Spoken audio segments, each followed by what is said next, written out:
Hello Jackals fans, Jared Abbott here with you on ice at First Arena, getting set for the Jackals home opener tonight against the Reading Royals.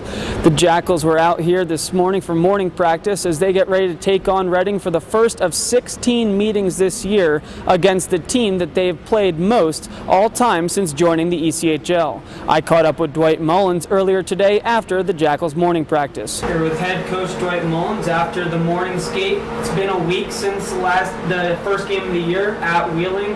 So have there been many changes to the team thus far, or an advancement in the practices? Well, I think that, obviously we've had a good week of preparation to try to just continue to work on our team game. And, when you have a week-long stretch of practice like that, you can usually accomplish a lot of good things from your team and your structure. At the end of the day, though, I think the guys are tired of practicing and they're ready to compete and get into the flow of the season. And, having these two games this weekend will be a really good challenge. Now, this is the first of 16 meetings with Reading this year, and it's a part of a home-and-home. So the familiarity with this team, is that an aspect that you can tend to build off of because there's those familiar aspects of playing them so often? Well, I think that obviously they have some personnel changes, as do we, but at the same time, I think that from a system standpoint and identity standpoint, we'll see a lot of the same stuff. I mean, they're a team that plays with a lot of pace. They have some offensive weapons that we really need to take care of, and at the end of the day, if we can continue to play the game of hockey that we need to play, and we should be successful. Now, this is a team that the Jackals have played 93 combined times since joining the ECHL. Does that just add to the rivalry? Are we going to expect tonight a very physical, heated affair? Well, I think that any time that you see a team that number of times, there's definitely a natural rivalry. Along with the fact that they have a couple of familiar faces, that used to be in our lineup as well. So I think that all just adds to the competitiveness of it. I don't think that it stands out above anything else. I mean, I think that over the course of the season here, we're going to see each other so many times that, there's obviously going to be a lot of emotion in those games.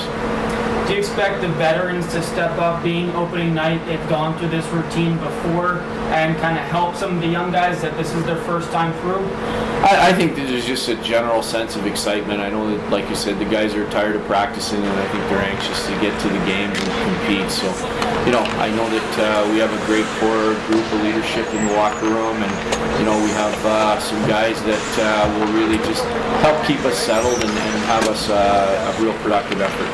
I know not just the players, but the fans are anticipating this game as well. There's supposed to be a sellout tonight, a great atmosphere. How much would feeding off the fans help this team in an electric environment? Well, I think that, our whole identity is to try to make this as tough a place to play on the visiting team as possible, and all that lends a hand. And, if we can bring our physical style that we need to play and play with pace, and, again, it should help us. But definitely having people come out and support the hockey team is tremendous for our group and for our organization. Now, last question for you. Reading's the defending champions. Does it mean anything in terms of your stature in the league and a Kelly Cup quest to defeat them on opening ice tonight? Well, I think that everybody uses teams as measuring sticks, and obviously they're the champions at this point in time. And I think it's going to be a great test for our hockey team, and we're going to learn a lot about our team and where we stand or where we fit. Like I said, you can't really gauge too much from that in the sense that they've changed their personnel, but at the same time, they've always been a consistently strong organization in the league and in a measuring stick. So, we'll look for a great effort here tonight and try to feed off a solid weekend. Dwight Mullins, thank you very much for joining us. Thanks for your time. Thanks for that, Dwight. A couple of milestones could be reached this weekend. Jordan Petras has 98 career Jackals points, and Artem Demkov has 97 points in his ECHL and Jackals career. That does it for me here on this morning skate report. Again, come on down and join the Jackals and cheer them on as they take on the defending Kelly Cup champion Reading Royals tonight at 7:05. Take care, everyone.